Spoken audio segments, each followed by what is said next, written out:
Hello students. सो कल हमने power plant engineering के बारे में पढ़ा था। तो उसमें हमने अभी तक थ्री जो टॉपिक्स थे वो कवर कर लेते हैं। ठीक है। सो आज जो हमारा जो उसका जो अगला टॉपिक है वो है आपका डीजल इंजन पावर प्लांट। ठीक है। ये भी आपको पूछा जाता है। जैसे कि कल हमने देखा था कि उसमें एक टॉपिक था आपका हाइड्रोलिक पावर प्लांट। ठीक है। सो हाइड्रोलिक पावर प्लांट के बाद जो दूसरा जो टॉपिक रहेगा वो है आपका डीजल इंजन पावर प्लांट। सो डीजल इंजन में बेसिकली क्या होता है ना, डीजल इंजन मतलब हो गया आपका, उसमें आपका यूज़ होगा इंजन। ठीक है। सो बेसिकली जैसे कि दो टाइप के इंजन रहता है, आपको पता होगा, एक रहता है पेट्रोल इंजन और एक रहता है डीजल इंजन। ठीक है। तो ये तो हम बाद में पढ़ेंगे। सबसे पहले मैं आपको एक इंट्रोडक्शन बता देता हूँ। ठीक है। अभी देखो, इंट्रोडक्शन है इसका। Diesel power plants produce power in the range of 2 to 50 megawatt. मतलब इसकी जो पावर रेंज है डीजल पावर प्लांट्स की वो कितने रहते हैं, 2 से 50 मेगावाट तक इसकी क्या रहती है, रेंज रहती है। They are use as a stand by set for continuity of supply such as hospital, telephone exchange, radio station and cinema theatre and industry peak load. मतलब ये कहाँ पे यूज़ होता है, जैसे कि आपके जो एक स्टैंड बाय जो रहते हैं, मतलब जो फिक्स वाले जो रहते हैं पर्पज़, इसके लिए यूज़ होता है। जैसे कि आपने देखा होगा हॉस्पिटल्स में जो जनरेटर्स यूज़ करते हैं। ठीक है। उसके बाद टेलीफोन एक्सचेंज में रहता है, रेडियो स्टेशन में रहता है, आपके सिनेमा थिएटर में रहता है, इंडस्ट्रीज में रहता है। तो ठीक है, आपने वो जनरेटर देखे होंगे, डीजल जनरेटर बोलते हैं उसको। सो वहाँ पे जो यूज़ होता है उसको हम बोलते हैं diesel power plant. They are suitable for mobile power generation and widely use in railway and ships. Basically ये कहाँ पे यूज़ करता है, रेलवेज एंड शिप में भी ये यूज़ करता है। नेक्स्ट इसका जो एक मिनट, इसके सबसे पहले फिर अपने डीजल इंजन के बारे में देख लेते हैं। So the 2 stroke cycle engine is more favour for diesel power plant. जैसे कि आपको मालूम होगा कि 2 टाइप के इंजन रहते हैं, एक तो 4 स्ट्रोक रहता है या फिर 2 स्ट्रोक रहता है। सो बेसिकली डीजल इंजन के लिए कौन सा साइकिल इंजन चाहिए अपने को, 2 स्ट्रोक साइकिल इंजन चाहिए, जो कैसा रहता है, अच्छा रहता है as compare to 4 stroke. So the air required for the diesel engine is drawn through the air filter on the atmospheric and compress inside the cylinder. सो सबसे पहले जो अगर हम बात करें तो डीजल इंजन का फंक्शन कैसा रहता है ना, एक मैं आपको बता देता हूँ। आपका जो पेट्रोल इंजन रहता है वो रहता है आपका स्पार्क इग्निशन इंजन। ठीक है। वो कैसा रहता है, स्पार्क इग्निशन इंजन, मतलब पेट्रोल और एयर का क्या रहता है, मिक्सचर रहता है। और वो मिक्सचर चेम्बर में आने के बाद जब उसको हम क्या करते हैं, कॉम्प्रेशन स्ट्रोक में उसको एकदम फोर्सफुली कॉम्प्रेस करते हैं। सो वहाँ पे एक स्पार्क कनेक्ट रहता है और जैसे स्पार्क इग्नाइट करता है तो वो क्या हो जाता है, वो मिक्सचर बर्न होता है और उससे इंजन क्या होता है, फिर स्टार्ट होता है। लेकिन डीजल इंजन में स्पार्क नहीं रहता है। ठीक है। एक क्या रहता है, एक कॉम्प्रेशन इंजन रहता है। ठीक है। इसमें क्या होता है, हम एक पिस्टन को कॉम्प्रेशन स्ट्रोक में एकदम फोर्सफुली प्रेशर क्रिएट करते हैं और उसमें क्या करते हैं, डीजल फिर हम इम्पैक्ट करते हैं। ठीक है। इससे क्या होता है, फिर आपको जो इंजन है वो क्या होता है, रन करने लगता है। ठीक है। सो इसको हम कॉम्प्रेशन इंजन भी बोलते हैं। So the 2 stroke cycle engine कैसा रहता है, एक फेवरेबल रहेगा as compare to 4 stroke engine. The air required for the diesel engine is drawn through the air filter from the atmosphere and compressed inside the cylinder. इसमें क्या होता है ना कि एयर जो रहता है वो कहाँ से लेते हैं, हम एटमॉस्फेयर से लेते हैं और उसको हम क्या करते हैं, सिलेंडर में फिर उसको कॉम्प्रेस करते हैं। क्योंकि बेसिकली आपको पता होगा कि 4 स्ट्रोक रहते हैं, एक सेक्शन रहता है, उसके बाद क्या रहेगा, उसके बाद रहेगा कॉम्प्रेशन, उसके बाद रहेगा कंबशन और उसके बाद रहेगा एग्जॉस्ट। ठीक है। कंबशन को हम पावर स्ट्रोक भी बोलते हैं। मतलब बेसिकली 4 स्ट्रोक रहते हैं। सक्शन यानी कि क्या करता हो, एयर का मिक्सचर वो अंदर ले लेगा, उसके बाद उसको क्या करेगा, वो हाईली कॉम्प्रेस करेगा, उसके बाद क्या होगा, कंबशन होगा यानी पावर जनरेट होगा और उसके बाद क्या करेगा, उसको एग्जॉस्ट करेगा। सो बेसिकली 4 साइकिल रहती है। ठीक है। सो इसमें क्या होगा, अभी डीजल इंजन में पहले स्ट्रोक में क्या कर लेगा, वो एयर अंदर ले लेगा। ठीक है, सक्शन स्ट्रोक में। उसके बाद क्या करेगा, वो फिर उसको क्या करेगा, वो कॉम्प्रेस करेगा। ठीक है। कॉम्प्रेस होने के बाद जैसे वो कॉम्प्रेस कर देगा फिर उसमें हम क्या इम्पैक्ट करेंगे, डीजल को इम्पैक्ट करेंगे और इसका कॉम्प्रेशन रेशियो इतना ज़्यादा रहता है कि वो क्या कर देगा, फिर डीजल जैसे उसके ऊपर इम्पैक्ट हुआ वो क्या होता है, वहाँ पे उसका बर्न होता है। ठीक है। और जैसे बर्न हो गया तो आपका इंजन क्या करता है, फिर ऑपरेट करना शुरू कर देता है। ठीक है।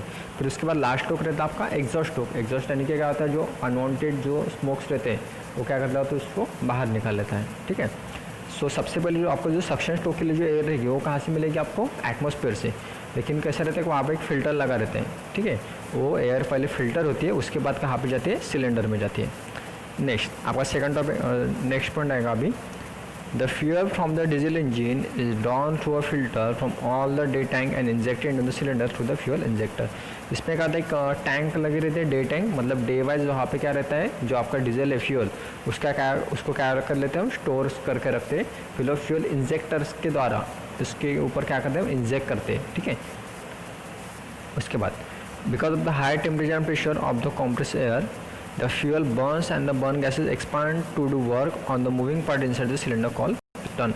इसके बाद क्या होता है कि जो आपकी जो एयर है उसको हम इतना ज़्यादा कॉम्प्रेस करते हैं, उसका जो प्रेशर एंड टेम्परेचर इतना ज़्यादा बढ़ जाता है कि उसके ऊपर जैसे हम डीजल इंजेक्ट करते हैं वो फटाक से क्या हो जाता है, बर्न हो जाता है, ठीक है। और जैसे बर्न हो गया वो क्या करता है, फिर वो पिस्टन को नीचे की तरफ धकलता है, ठीक है। आपको मालूम होगा कि इंजन में क्या रहता है, पिस्टन और सिलेंडर रहता है, वो क्या कर लेता है, फिर उसको नीचे की तरफ धका लेता है, और इससे क्या होता है, फिर आपका जो पावर स्ट्रोक है वो आता है, ठीक है। Next this movement of piston rotates a flywheel and the engine is directly coupled to electric generator.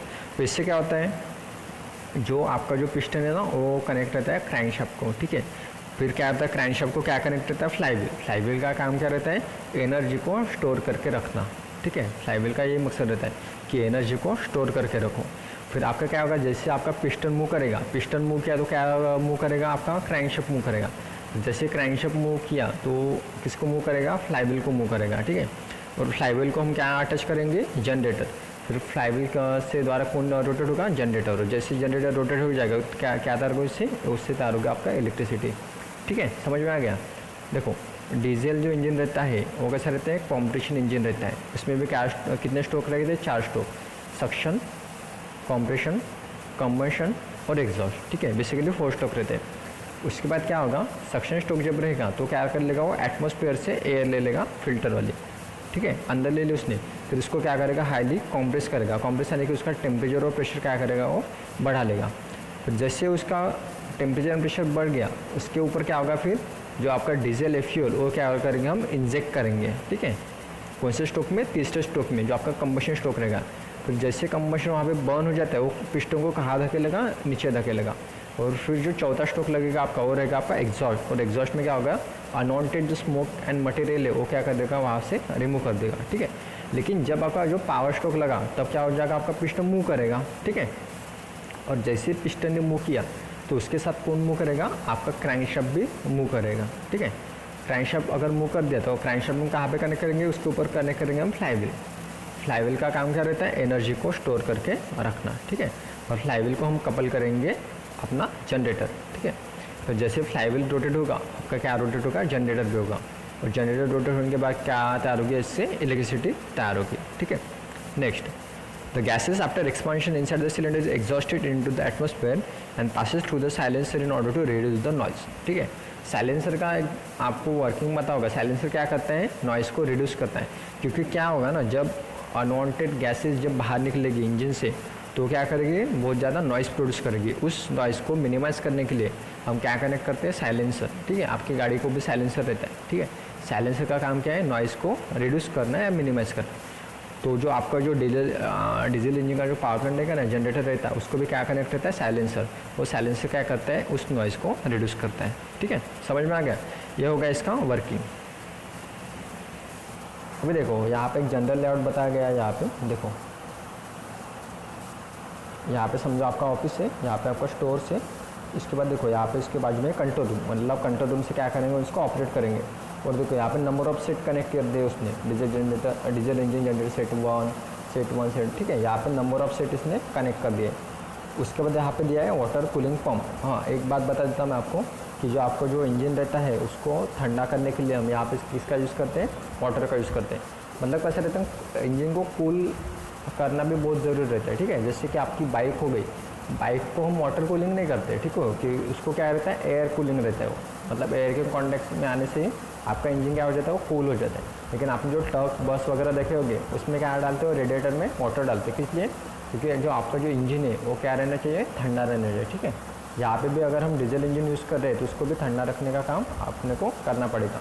इसलिए हम यहाँ पे क्या यूज़ करते हैं, वाटर, ठीक है। तो वाटर क्या करता है, फिर वो जो आपका जो इंजन है उसको क्या करता है, कंडेंसर ठंडा करके रखता है। इसलिए यहाँ पे देखो वाटर कूलिंग पंप बताया गया है। यहाँ पे वाटर कूलिंग टैंक है, ठीक है। उसके बाद यहाँ पे कंप्रेसर कनेक्ट किए हैं और यहाँ पे फ्यूल स्टोरेज टैंक्स है, ठीक है। ये एक जनरल लेआउट होगा। इसके बाद एक रहेगा आपका सिंपल लेआउट, वर्किंग में आपको अभी बता देता हूँ। देखो यहाँ पे भी देखो, यहाँ पे आपकी फ्यूल टैंक, ठीक है। फ्यूल टैंक में क्या रहेगा आपका डीजल रहेगा। इसके बाजू में कनेक्ट किया है फिल्टर। उसके बाद है पंप क्या करेगा, यहाँ से फ्यूल उसको सप्लाई करेगा, ठीक है। यहाँ पे देखो अभी पंप से फ्यूल जाएगा आपका डे टैंक में। डे टैंक में मतलब जितना भी आपका रेशो रहेगा उतना उसमें फ्यूल आपका स्टोरेज रहेगा, ठीक है। उसके बाद यहाँ पे देखो, यहाँ पे कनेक्ट किया एयर कॉम्प्रेसर। एयर कॉम्प्रेसर किस लिए, एयर को कॉम्प्रेस करके उसका प्रेशर बढ़ाने के लिए, ठीक है। यहाँ पे कनेक्ट किया एयर टैंक। अभी क्या होगा, ये आपका डीजल इंजन का सेट है, ठीक है। अभी क्या होगा, जैसे अभी फ्यूल और एयर का मिक्सचर अंदर आ जाएगा, ठीक है। यहाँ पे कनेक्ट किया है फ्यूल फिल्टर, और दोनों को क्या करेगा, फिल्टर करेगा, फिर उसको इंजेक्ट करेगा वो पंप के ऊपर, ठीक है। यहाँ पे आपका वर्किंग होगा, डीजल इंजन का जो भी ऑपरेशन है यहाँ पे हो जाएगा। इसके बाद यहाँ पे देखो कनेक्ट करते हैं इसमें एयर फिल्टर, एयर को फिल्टर करने के लिए एटमॉस्फेयर की। उसके बाद नीचे देखो लुब्रिकेटेंट टैंक है। ये जो आपको पिस्टन और क्रैंकशाफ्ट है ना, उसको ऑयलिंग होना बहुत ज़रूरी रहता है, इसलिए यहाँ पे क्या कनेक्ट करते हैं उसमें लुब्रिकेटिंग टैंक। यहाँ पे ऑयल पंप है, वो क्या करेगा, ऑयल को अंदर भेजेगा, ठीक है। उसके बाद देखो यहाँ पे जनरेटर कनेक्ट कर दिया, मतलब जो भी आपकी जो एनर्जी प्रोड्यूस होगी वो कहाँ पे जाएगी, जनरेटर में जाएगी। वहाँ पे देखो एग्जॉस्ट बताया गया, साइलेंसर, ठीक है। उसके बाद देखो इधर बताया कूलिंग टॉवर और वाटर, किस लिए, वाटर इंजन को अपने ठंडा रखने के लिए, ठीक है। एक बेसिक डायग्राम है, आप इसको समझ लेना, ठीक है। सो आज हम यहीं पे रुकेंगे। इसका एक वर्क, इसके जो आगे का जो टॉपिक है वो हम कल के लेक्चर में पढ़ेंगे, और इसको हम एक बार फिर से कल फिर से रिवाइज कर देंगे, ठीक है। Thank you.